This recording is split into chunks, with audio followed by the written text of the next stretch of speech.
Have you ever thought about who the most terrifying Death Eaters in Harry Potter really were? What if some of them were even more ruthless than Voldemort himself? In today's video, you will find out the darkest secrets of the most notorious Death Eaters and how they left their mark on the wizarding world. Many witches and wizards followed the Dark Lord when he declared war on Muggleborns and those who opposed him. The most loyal, powerful, and cunning among them received his mark and became Death Eaters. The first of their kind emerged from Slytherin students who studied alongside Tom Riddle.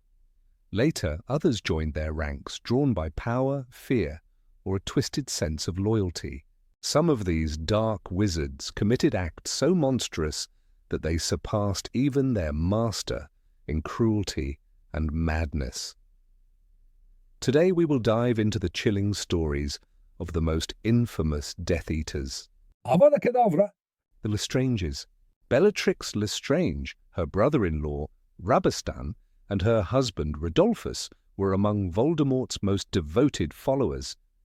Bellatrix, the most fanatical of them all, remained loyal even in Azkaban, where she lost her mind in captivity. When she escaped, she became the Dark Lord's most trusted warrior and fought for him until her last breath. Rodolphus Lestrange, Bellatrix's husband, took part in the brutal torture of the Longbottoms after Voldemort's downfall. He was one of the few Death Eaters who survived the Battle of Hogwarts and later sought out the Dark Lord's daughter, revealing a prophecy that could bring him back. Rabastan Lestrange, Rodolphus's brother, was just as ruthless. He played a key role in Death Eater operations but met a humiliating defeat at the hands of Ginny Weasley during the battle in the Department of Mysteries. Igor Karkaroff.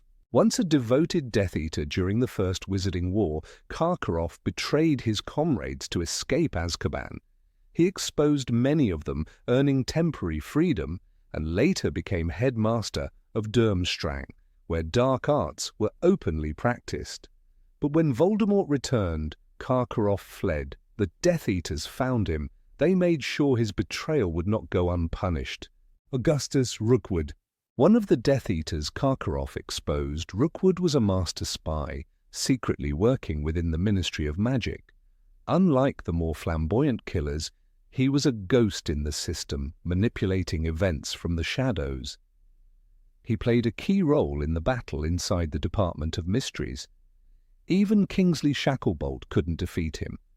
During the final battle, Rookwood struck a fatal blow, killing Fred Weasley after taking down his brother Percy. Barty Crouch Jr., a prodigy in magic, Crouch Jr. had a bright future, until he turned to Voldemort. His loyalty was unmatched. He betrayed his own father, escaped from Azkaban, and orchestrated one of the most brilliant infiltrations in wizarding history. He single-handedly overpowered the legendary Auror Mad-Eye Moody and manipulated the Triwizard Tournament to bring back his master. He was also one of the rare few who could resist the Imperious Curse. Lucius Malfoy. A wealthy aristocrat and influential figure in the wizarding world, Malfoy was among Voldemort's earliest followers. He secretly planted a Horcrux on Ginny Weasley, setting dark events in motion. But after failing the Dark Lord in the Department of Mysteries, his status crumbled. No longer a trusted lieutenant, he was humiliated, demoted, and forced into disgrace. In the end, he abandoned the Death Eaters, realizing there was no future for his family in their ranks. Antonin Dolohov. One of the deadliest Death Eaters, Dolohov was Voldemort's personal executioner. A master of combat magic, he blended raw power with brutal efficiency. Even Bellatrix and Snape struggled to match his skill in battle. Ruthless, relentless, and feared by even his allies, Dolohov was a weapon Voldemort wielded when he wanted destruction without mercy. Corbin Yaxley. A pure-blood wizard from an ancient line, Yaxley was a key figure in Voldemort's takeover of the Ministry. He manipulated events to install Pius Thickness as Minister for Magic, securing Death Eater control over the wizarding government. A master of dark politics, he shaped laws that stripped Muggleborns of their rights and fueled the reign of terror. Severus Snape. Straight out of Hogwarts, Snape swore allegiance to Voldemort. Perhaps at first he truly believed in his master's cause. As a student, he had been lonely, ridiculed, yet brilliant. The Dark Lord saw his potential, but Snape made one fatal mistake. He told Voldemort about a prophecy. A prophecy that led to the murder of Lily Potter, the woman he loved. After that, Snape became a double agent. To Voldemort, he was a trusted informant at Hogwarts, but in reality, he served Dumbledore, waiting for the day he could atone for his past sins. These were the most notorious Death Eaters, each playing their part in the Dark Lord's reign. Some thrived in chaos, others met tragic ends, but their stories remain among the darkest pages of wizarding history. The fall of Voldemort did not erase his influence. His name became a warning, a ghostly shadow lingering over the wizarding world. But what about those who once followed him? Did they truly disappear, or did they find new ways to shape the world in his image? Draco Malfoy, once the proud heir of a Death Eater family, faced the burden of his past. After the war, he distanced himself from his father's ideology, but could anyone truly erase their upbringing? "You don't understand," Draco once told Harry. "I have to do this."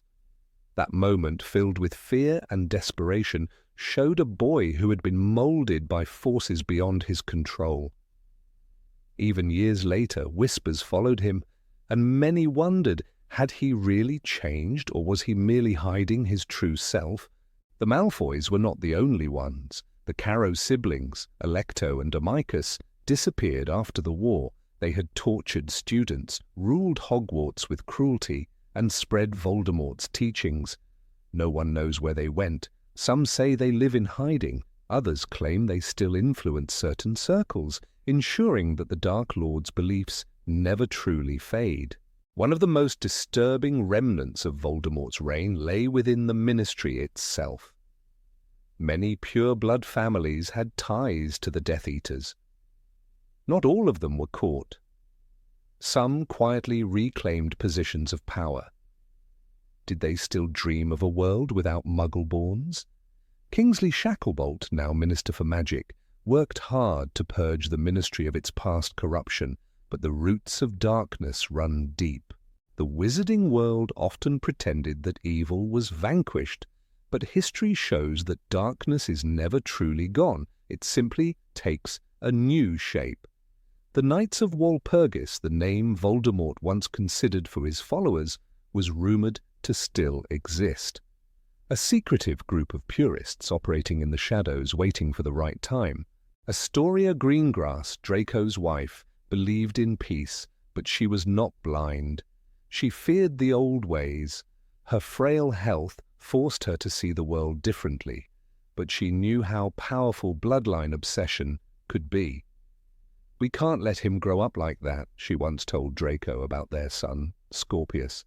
She fought against the past, but could one family change centuries of belief? Even among the new generation, Voldemort's influence lingered. Some young witches and wizards raised by parents who once followed him still whispered his name with reverence.